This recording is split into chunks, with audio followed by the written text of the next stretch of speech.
그러므로 주의 갇힌 자 된 내가 너희에게 간청하노니 너희는 너희를 부르실 때에 허락하신 그 부르심에 합당하게 걷고.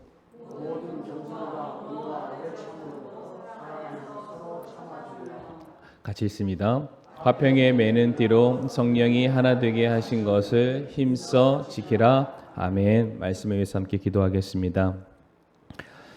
고맙고 사랑 많으신 아버지 하나님, 참 저희들 힘들고 어려운 시대를 살아가고 있지만 그럼에도 불구하고 모든 것을 제쳐두고 우리가 또 하나님의 또 말씀을 듣기 위해서 또 주님의 몸된 교회로 우리들의 발걸음을 인도해 주심을 인해 감사를 드리옵니다. 우리가 사나 죽거나 온전히 우리가 주를 위해서 헌신되어질 수 있게 하여 주옵시고 주의 말씀 붙들고 살아갈 수 있는 하나님, 우리 사랑하는 우리 모든 성도님들이 되게 하여 주시옵소서. 정말로 이 시대의 마지막 희망의 등불인 우리가 주님의 몸된 교회를 온전하게 잘 지켜 나아가길 원하고 또 이 교회를 통해서 주님께서 우리에게 맡겨주신 귀한 사명들을 잘 감당해 나아가기를 원합니다. 오늘도 저에게 주시는 이 귀한 메시지를 통하여서 다시 한번 교회를 사랑하는 마음이 더욱더 커지는 시간 되게 하여 주시옵소서. 예수님의 이름으로 기도를 드리옵니다. 아멘. 오늘은 에베소서 4장 1절부터 3절까지 말씀 통해서 사랑으로 교회를 힘써 지키라 라는 제목을 함께 말씀을 나누도록 할 텐데, 교회를 힘써 지키라 이제 네 번째 시간입니다. 첫 번째 시간 혹시 기억나시나요? 주제가요? 겸손으로 교회를 힘써 지키라. 두 번째가 온유함으로 교회를 힘써 지키라. 그리고 지난 시간에 나눴던 게 오래 참음으로 교회를 힘써 지키라. 오늘은 네 번째 시간입니다. 사랑으로 교회를 힘써 지키라. 이제 다음 시간까지 저희들이 시리즈라면 시리즈 강해 설교를 우리 할 텐데요. 다음 시간까지 교회를 힘써 지키라라는 제목을 함께 말씀을 나누겠습니다. 혹자는 말하기를 이 66권의 성경을 줄여서 단 한 줄만 남긴다면 그것은 어쩌면은 요한복음 3장 16절의 말씀일 것이다 라고 말을 합니다. 같이 한번 우리 읽어볼까요? 요한복음 3장 16절의 말씀인데요. 시작. 하나님께서 세상을 이처럼 사랑하사 자신의 독생자를 주셨으니 이것은 누구든지 그를 믿는 자는 멸망하지 않고 영존하는 생명을 얻게 하려 하심이라. 아멘. 정말로 성경의 진귀한 모든 그 엑기스들이 이 한 구절 안에 다 들어가 있는 것 같습니다. 그런데 누가 또 도전을 했습니다. 이미 줄여서 나온 말씀이 요한복음 3장 16절의 말씀이지만은 이 또 한 절의 말씀을 줄이면은 그것을 어떠한 단어로 대체할 수 있을까? 그것은 바로 사랑이라는 단어로 우리가 바꿔서 설명할 수 있습니다. 성경 안에는 수많은 단어들이 존재합니다. 그러나 그 모든 단어들이 존재할 수 있도록 지탱해 주는 하나의 단어가 있는데 저는 그것이 사랑이라고 말씀드리고 싶습니다. 하나님의 선하신 계획과 뜻이 저와 성도님들에게 은혜로 주어질 수밖에 없는 이유, 그것은 바로 사랑입니다. 성경 안에는 사랑이라는 단어가 참 많이 등장을 하게 됩니다. 문맥의 전후를 따지지 않고 오직 사랑이라는 이 단어만 이게 과연 몇 번이나 성경에 쓰여 있을까 검색을 한번 해봤는데 우리가 보고 있는 흠정역 성경 기준으로 무려 567회나 등장을 하고 있습니다. 굉장히 많죠. 그런데 이제 저희가 읽기로는 한국말로 사랑이라고 읽습니다. 그러나 이게 번역에 대해서 사랑이라는 말로 우리가 쓰고 있을 뿐이지 실제로는 히브리어나 헬라어로 쓰였을 텐데 그 모든 단어가 오직 우리가 쓰고 있는 사랑이라는 단어 하나로만 되어 있지 않습니다. 예를 들어서 사랑을 표현할 데 있어서 수많은 단어들이 존재하고 있습니다. 대한민국 말에서도 사랑을 대신할 수 있는 비슷한 단어들이 많이 있습니다. 우리 성도님들 혹은 남편에게, 아내에게, 자녀들에게 사랑한다는 말씀 많이 하시죠? 제가 국어사전 보니까 사랑을 대신할 수 있는 단어가 몇 개 있는데요. 하나는 애정이라는 단어가 있고요. 하나는 박애, 거의 잘 안 쓰시나요? 그 다음에는 흠모하다, 연모하다, 사모하다. 그러니까 예전에 우리 성도님들 편지 세대 분들은 아마 이런 단어를 써서 아내분들을 유혹했을 거라고 생각을 합니다. 근데 요즘은 뭐 거의 그런 단어 안 쓰시죠. 근데 신약 성경이 기록될 당시에도 사랑을 표현하는 몇몇 개의 단어들이 있었다고 합니다. 대표적으로 우리가 잘 알고 있는 단어 하나가 있는데 필레오라는 그런 단어가 있습니다. 이 단어는 오늘날에는 우정으로 번역을 하고요. 우리가 그렇게 이해를 하고 있습니다. 그런데 성경시대 당시 이 필레오라는 단어는 우정을 뜻하는 단어가 아니라 보편적으로 가장 많이 사용되었던 사랑을 표현했던 하나의 단어였다고 합니다. 특별히 당시를 말하는 겁니다. 필레오의 경우에는 서로 간에 충분히 친근해졌을 때, 혹은 서로에게 호감이 생겼을 때, 혹은 상대방을 향해서 그 친밀감이 깊어지게 되었을 때 서로가 썼던 단어가 내가 너를 사랑한다, 필레오라는 단어를 썼다고 합니다. 다시 말해 필레오의 경우에는 상호 간에 어떠한 만족과 조건이 충족되었을 때에 썼던 단어가 필레오입니다. 실제로 오늘날도 우리가 친구 관계, 나랑 친한 관계, 내가 사랑하는 사람이라고 했을 때는 우리가 아무나 친구할 수 없고 아무나 사랑할 수 없습니다. 그와 내가 나이가 같다든지요, 생활 수준이 같든지, 취미가 같든지, 환경이 같든지, 아니면 어떤 특정 상황 가운데 나와 오랜 시간을 함께 했기 때문에 우리가 그 사람들을 내 친구라고 부르기도 하고 내가 그를 아낀다라고 표현하기도 합니다. 어떠한 조건이 필요하다라는 거예요. 두 번째로 우리가 사랑을 대처할 수 있는 또 다른 단어가 있는데 그 단어는 에로스라는 단어가 있습니다. 에로스 하면 성도님들 머릿속에 뭐가 떠오르시나요? 육체적인 사랑을 뜻할 때 에로스라는 단어가 생각이 나는데, 성경시대 당시에는 이 에로스라는 단어가 다만 육체적인 사랑만을 국한돼서 설명했던 단어는 아니라고 합니다. 사랑할 만한 것을 내가 사랑한다, 사랑받을 만한 가치가 있는 것, 그런 자격이 있는 것을 내가 사랑한다라고 했을 때 이 에로스라는 단어를 썼다고 해요. 이 말은 즉슨 내가 상대방을 바라봤을 때 상대방 안에 사랑할 만한 어떠한 매력적인 모습이 있는 거예요. 그럴 만한 뭔가 나를 끌어당기는 듯한 매력이 있고, 그것으로 인해서 내가 상대방을 사랑하게 된다, 관심을 기울이게 된다, 그때 썼던 단어가 에로스라고 합니다. 결국 이 에로스라는 사랑은 다른 사람들을 기쁘게 하기 위한 사랑이 아니라 자기의 욕구를 만족시키기 위한 사랑, 이타적인 사랑이 아니라 이기적인 사랑을 기초로 하는 사랑이 바로 에로스라고 합니다. 세 번째는 우리 성도님들이 아마 잘 못 들어보셨을 거예요. 스트로게라는 그런 단어가 있습니다. 처음 들어보셨죠? 스트로게 혹은 스톨게라는 이 단어가 있는데, 이 단어 역시 사랑으로 쓰이긴 했지만 언제 이 단어가 쓰였냐면은 성경에는 이 단어가 쓰이지는 않았습니다. 당시에 헬라권 안에서 성경시대 당시에 많이 쓰였던 단어입니다. 왕이 백성을 사랑할 때, 혹은 부모가 자녀를 사랑할 때, 혹은 목자가 자기의 양을 사랑하게 되었을 때, 즉 뭔가 돌봄을 필요로 하는 대상을 향해서 내가 사랑한다라고 했을 때 이 스톨게라는 단어를 썼다고 합니다. 특별히 이 스톨게의 경우에는 가족이나 친족 같은 혈연으로 맺어져 있거나 아니면 내가 어딘가에 소속이 되어서 동족의 일원이 되었을 때에 끊을 수 없는 특수적인 관계 안에서 서로가 주고받는 사랑을 스톨게 사랑이라고 말합니다.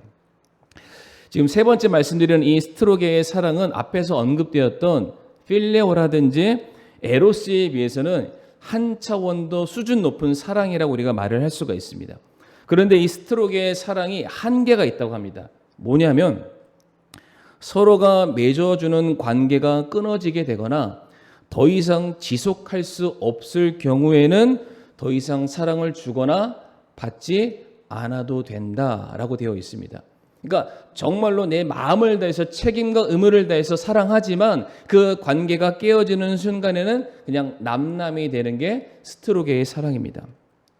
앞에서 말씀드렸던 필레오의 사랑은 친근함 내지는 호감, 어떠한 특정한 조건이 성립되면은 서로가 주고받는 사랑입니다. 에로스의 사랑은 상대방이 혹은 내가 누구에게 서로 간에게 매력적이고 사랑받고 사랑 줄 만한 조건이 되었을 때 서로가 사랑하는 관계가 에로스의 사랑. 스트로게의 사랑은 관계성 혹은 연관되는 어떠한 자격이 서로 간에 주어지게 되었을 때에 그것을 기초로 하는 사랑이다라고 말씀을 드릴 수 있어요. 공부 시간은 아닙니다. 우리 성도님들 많이 힘드실 텐데 그래도 잘 따라오시길 바랍니다.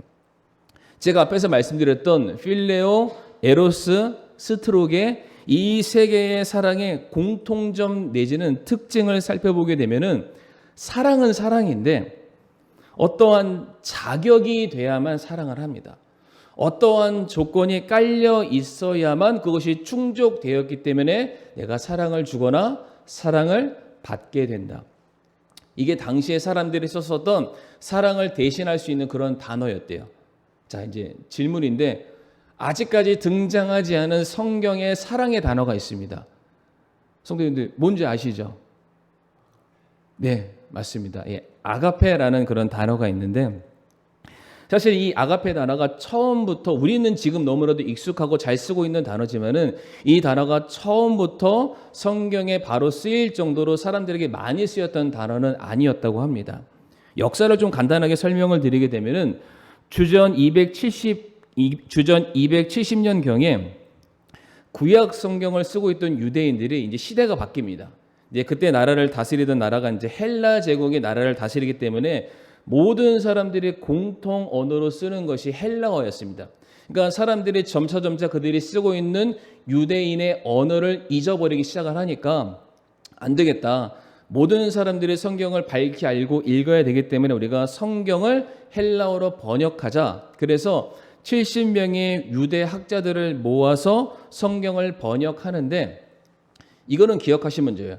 70인 역이라는 게 있습니다. 지금 우리가 보고 있는 흠정역 성경이나 많은 성경들의 모태가 되는 성경인데 70인 역이라는 성경이 있는데 이때 학자들이 모여서 히브리어에서 헬라어로 바꾸는 그런 작업들을 막 하게 되는 거예요. 그런데 특별히 많은 사람들이 그래 이 단어는 이렇게 바꾸자 이 단어를 이렇게 바꾸자 하다가 제일 많이 논쟁하고 싸웠던 단어가 바로 사랑이라는 단어였대요. 왜 그러냐면 이미 기존의 사람들 사이 속에서 쓰고 있는 사랑이라는 단어가 있습니다. 제가 앞에서 필레오라는 단어를 말씀을 드렸는데 필레오도 적절한 것 같아요. 사랑을 표현하기 위해서. 그런데 문제는 이 필레오라는 사랑이 너무나도 평범하고 보편적인 사랑을 의미하기 때문에 그 필레오라는 단어 하나로는 하나님의 절대적이고 무한한 사랑을 이 단어 안에 다 담아내기가 부족하다고 느껴지는 거예요. 물론 성경 안에는 필레오라는 단어가 많이 쓰이긴 했습니다. 그런데 우리가 이 단어를 가지고 하나님이 우리에게 베풀어 주시는 사랑의 대명사로 쓰기에는 좀 부족하다. 다른 단어를 좀 찾아보자. 그 다음 단어가 뭔가요? 에로스라는 단어가 있었잖아요. 열렬한 사랑? 그것도 참 좋은 것 같아. 하나님이 우리를 너무나도 사랑하시니까 이 에로스의 사랑도 나쁘진 않지만 앞에서 말씀을 드렸던 것처럼 에로스의 사랑은 사랑받을 만한 자에게 베풀어지는 사랑입니다. 더욱이 자기의 욕구를 채우기 위한 이기적인 사랑을 나타낼 때 쓰였던 사랑이라는 단어가 에로스의 사랑이죠. 그런데 우리가 알고 있는 하나님께서 우리에게 베푸신 사랑의 모습은 어떻습니까? 사랑받을 만한 자격이 없는데 그럼에도 불구하고 하나님께서 우리에게 먼저 사랑을 베풀어 주셨습니다. 지금이야 성도님들 좌우에 있는 분들 보면은 예쁘고 아름답고 사랑스럽고 매력적일지 모르겠지만 하나님은 우리의 겉모습을 보시는 분이 아니시라 우리의 속을 보시기 때문에 그 속내를 살펴봤을 때 누구도 사랑받을 만한 사람은 없습니다. 근데 그럼에도 불구하고 하나님께서 우리를 먼저 사랑해 주셨으니까 또한 하나님의 사랑을 에로스라는 단어 안에 담아내기에는 또 부족한 거예요. 세 번째 어떠한 사랑이 있었죠? 스트로게의 사랑이 있었습니다. 왕이 백성을 사랑하고요.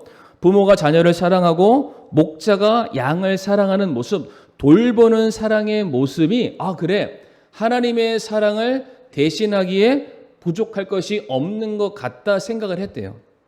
그런데 또한 이 스트로게의 사랑 역시 하나님의 사랑을 전적으로 다 담아내지 못합니다. 왜 그러냐? 구약 성경에 나타난 하나님의 사랑은 관계로 말미암은 사랑이 아니었습니다. 예를 들어 드리게 되면 하나님은 자기 백성이 아님에도 불구하고 그들을 품어주시고 사랑해 주셨습니다. 그들이 자녀가 아님에도 불구하고 하나님의 자녀됨을 포기하고 떠나갔음에도 불구하고 하나님은 끝까지 그들을 사랑해 주시게 됩니다. 그러니까 대표적으로 탕자의 예화를 보더라도 아버지에게서 유산 갖고 나간다는 것은 아버지의 관계를 끊는다라는 것이잖아요. 그런데 그 아버지는 아들이 나갔음에도 불구하고 다시 돌아올 것을 기다리고 있는 그러한 사랑입니다. 근데 앞에서 말씀드렸죠. 스트로게는 관계 중심적인 사랑입니다. 관계가 깨어지게 되면 더 이상 그 사랑을 베풀지 않아도 되는 거예요. 그런데 하나님의 사랑은 이미 관계가 형성되기도 전에 내가 너를 사랑하겠다라고 먼저 지목하시고 일방적으로 베푸시는 사랑입니다. 그러니까 앞에서 등장했었던 필레오라든지 에로스라든지 스트로게의 그 사랑들은 하나님의 사랑을 다 담아낼 수도 없고 그것을 다 표현해낼 수도 없게 됩니다. 그 사람들이 그 세 단어 말고 그러면 우리가 하나님의 사랑을 나타낼 수 있는 단어가 뭐가 있을까? 끝끝내 연구하다가 선택했던 단어가 바로 아가페라는 그런 단어입니다. 아가페의 단어의 뜻을 살펴보게 되면은 자비와 친절과 봉사, 자기 희생 등이 포함되어 있는 하나님의 무한한 사랑, 한마디로 축약을 하면은 무조건적인 사랑이 아가페 안에 다 담겨져 있습니다. 그런데 이 단어를 하나님의 사랑으로 대변하기 위해서 쓰려고 했을 때 사람들이 의아해했대요. 왜 의아해했냐면 대체 그런 사랑이 어디 있느냐라고 사람들이 반문하기 시작합니다. 어떻게 사랑받을 만한 가치가 없는데 그 사람을 사랑할 수 있냐라는 거예요. 아니 내 자식도 아니고 나와 관계를 맺은 사람도 아니고 나와 일면식도 없는 사람인데 내가 어떻게 그 사람을 사랑할 수 있을까? 아니 내가 그 사람을 자세히 살펴봤는데 그 사람은 우리가 사랑할 수 있는 대상이 아니라 알고 봤더니 그 사람은 죄인인 거예요. 심판받아 마땅하고 정죄받아야 되고 우리 무리에서 떠나가야 되는 그런 사람인데 어떻게 우리가 그 사람을 사랑할 수 있냐? 우리가 사랑은 하되 아가파의 사랑은 우리가 할 수 없습니다. 사람들이 굉장히 많이 반대를 했다고 합니다. 그런데 성도님들 생각해 보시면 하나님께서 저와 성도님들에게 베풀어 주셨던 사랑의 모습은 아가페의 사랑에 굉장히 흡사하다고 말씀을 드릴 수가 있습니다. 우리가 다 같이 로마서 5장 8절 말씀 화면에 나올 텐데요. 같이 한번 읽어보실까요? 로마서 5장 8절 말씀 읽겠습니다. 시작.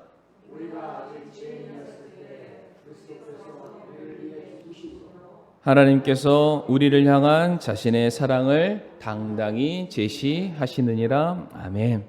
이 말씀도 보게 되면 이미 저와 성도님들은 죄인으로 이미 지금 판명이 나 있는 상황입니다. 그 죄인들이 받아야 될 것은 죽음이요 심판밖에 없습니다. 그런데 하나님께서 그럼에도 불구하고 우리가 죄인임에도 불구하고 사랑받을 만한 자격이 없음에도 불구하고 자신의 사랑을 입증해 내시겠다라고 말씀하고 있습니다. 또한 주님의 사랑은 말에서 그치는 사랑이 아니라 그 사랑을 입증하시기 위해서 독생자 예수 그리스도를 이 땅에 보내시고 친히 모든 죄를 담당하시고 우리를 대신해서 죽게까지 하시는 사랑을 우리에게 보여주시게 됩니다. 세상 사람들은 사랑받을 만한 사람만 사랑받아야 마땅하다라고 말을 하지만은 하나님께서 우리에게 보여주시는 사랑은 사랑받을 만한 자격이 없는 사람에게도 베풀어져야 되는 것이 바로 사랑이다라고 말씀하세요. 세상 사람들은 필레오의 사랑, 에로스의 사랑, 스트로게의 사랑만을 생각합니다. 자격이 있어야 돼요. 조건이 되어야 돼요. 내 사람이어야만 합니다. 그리고 그가 나에게 또한 사랑을 먼저 줘야만 내가 그 사람과의 관계 속에서 사랑을 줄 수 있다라고 말하지만 하나님의 사랑은 전혀 다르다라는 것이죠. 요한복음 1장 11절과 12절 말씀도 한번 같이 한번 읽어보실까요? 요한복음 1장 11절에서 12절 말씀입니다. 시작.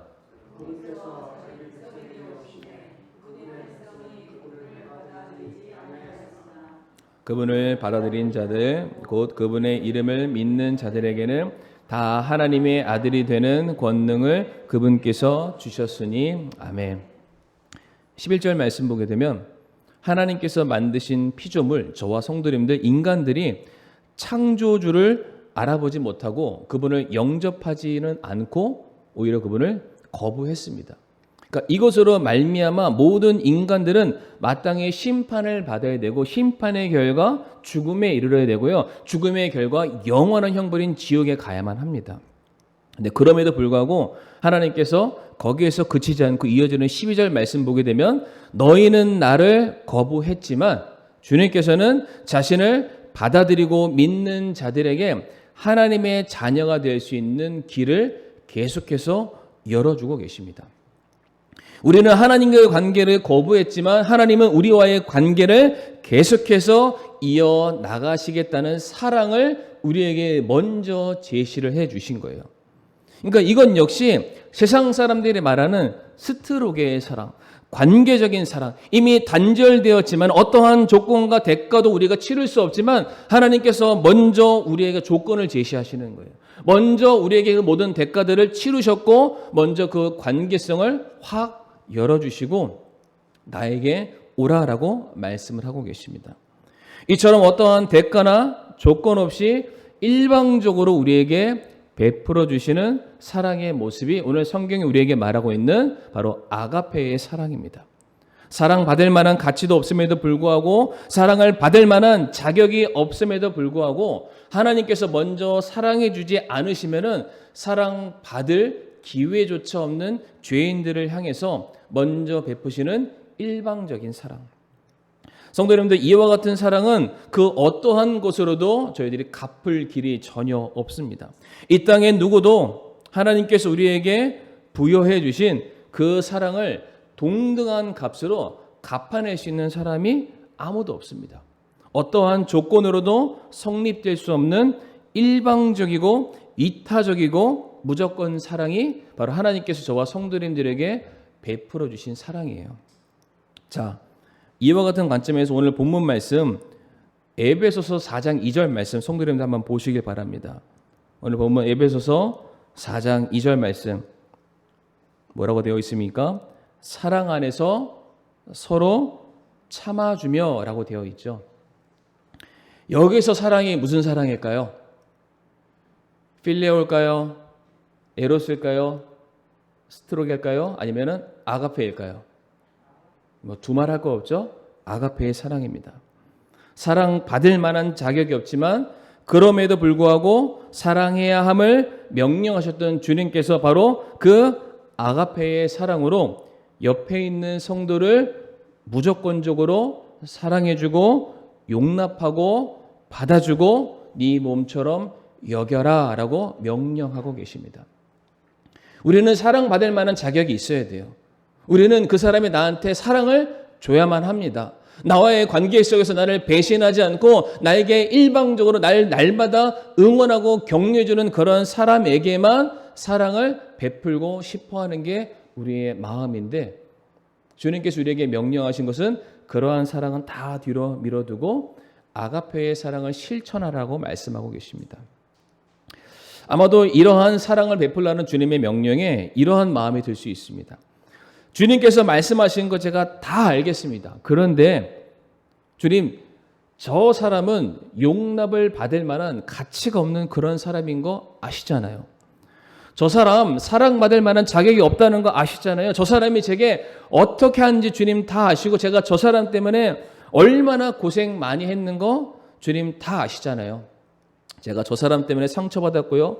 저 사람 때문에 마음 아파 보냈던 그 수많은 시간들 주님 다 아시는데 어떻게 저보고 저 사람을 무조건적으로 사랑하시라고 할 수가 있나요? 저는 그거는 받아들일 수 없습니다.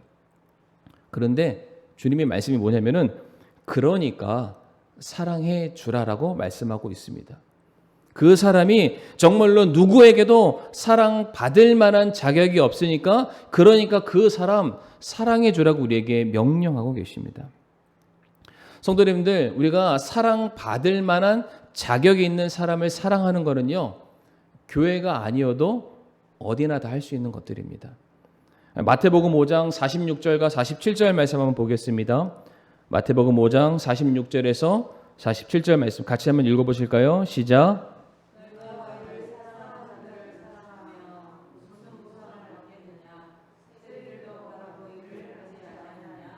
또 너희가 너희 형제에게만 무난하면 다른 사람들보다 더 많이 하는 것이 무엇이냐? 세리들도 그렇게 하지 아니하느냐? 아멘.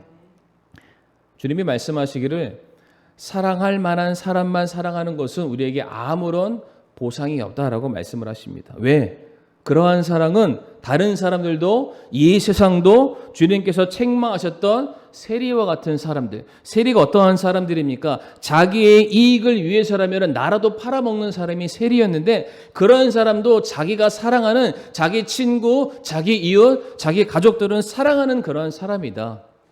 그와 같은 형식의 사랑은 교회가 아니어도 얼마든지 사람과 사람과의 관계 속에서 행해지는 그런 사랑이다. 그런데 교회는 달라야 한다는 것입니다. 주님의 사랑을 받은 성도들이 베풀어야 될 사랑의 모습은 그것과는 철저하게 달라야 될 것을 말씀하고 계십니다.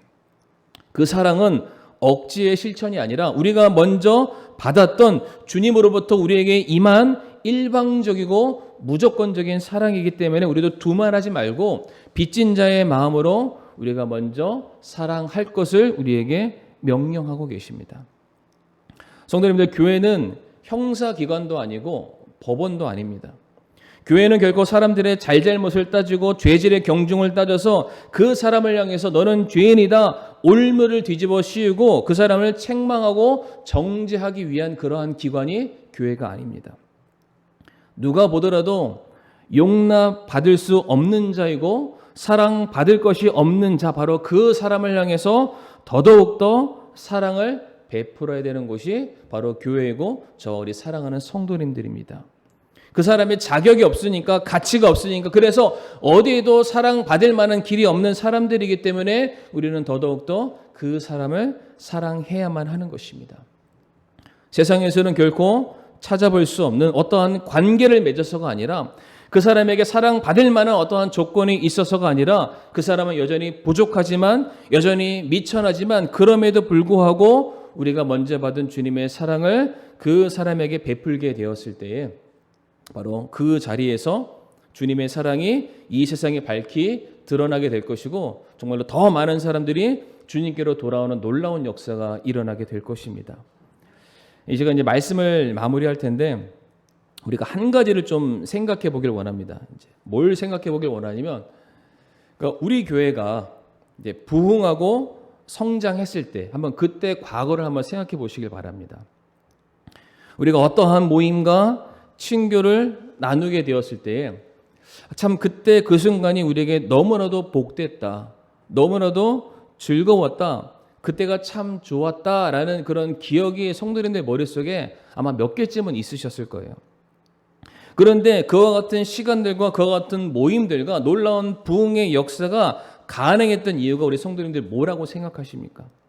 저는 그것이 바로 누군가, 그 자리에 있던 누군가가 아가페의 사랑으로 그 모임을 준비해줬고 그 사람들을 섬겨줬고 눈물로 그 시간들을 위해서 기도해주는 어떠한 한 성도가 있었기 때문에 그와 같은 놀라운 역사의 시간들이 있었다라고 믿습니다. 만약에 어떠한 사람이 나는 대가를 요구할 거야, 나는 어떠한 조건이 채워지기까지는 그렇게 하지 않을 거야, 나는 이 관계 안에 누군가 들어오기 전까지는 결단코 그 사랑을 실천하지 않을 거야 라고 했다면 우리 교회는 부흥하지 못했을 것입니다. 그러나 바로 그 자리에 아가페의 사랑이죠. 내가 받진 못했지만, 내가 그 사람과의 관계가 친밀하지 못하지만 내가 먼저 받은 주님의 사랑을 흘려보내는 통로가 되기를 원합니다. 그 마음으로 먼저 그 자리를 자기의 모든 것을 바쳐서 배설하고 사람들을 돌아보고 섬기는 그와 같은 일들이 있었기 때문에 우리 교회가 부흥할 수 있었던 것이고 사랑이 넘쳐날 수 있었던 것이고 놀라운 열매들이 맺어지게 되었던 것입니다.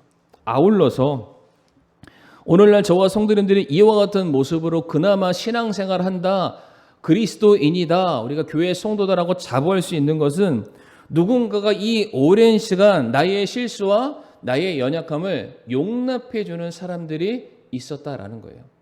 부족하지만 내 잘못을 참아주고 내가 잘하기까지 인내해주고 올바른 믿음을 가질 수 있도록 계속해서 권면하고 기도해주는 누군가의 아가페의 사랑이 있었기 때문에 저와 성도님들이 지금까지 자라날 수 있었던 것이고, 그나마 그리스도인으로서 이제 사명자로서의 삶을 살아갈 수 있게 된 것이라고 저는 그렇게 믿습니다. 그렇기 때문에 이제는 저와 성도님들의 차례가 됐습니다. 우리가 먼저 받은 사랑을 이제 실천할 시간이 돌아왔습니다. 우리도 어떠한 대가나 관계를 요구하는 것이 아니라 우리가 받은 그 사랑 그대로 우리가 섬기게 되었을 때, 주님의 무한한 사랑, 무조건적인 사랑을 본받아서 그렇게 내 옆에 있는 성도들을 내 몸과 같이 사랑할 수만 있다면, 그런 교회로 가득 차 있는 건강한 교회는 당연히 성장할 수밖에 없고요. 정말 주님께서 이 시대에 귀하게 사용할 수밖에 없는 그런 교회라고 믿습니다. 이 시간 다 같이 우리가 머리 숙여서 오늘 말씀을 기억하면서 우리가 기도하기를 원합니다. 주님이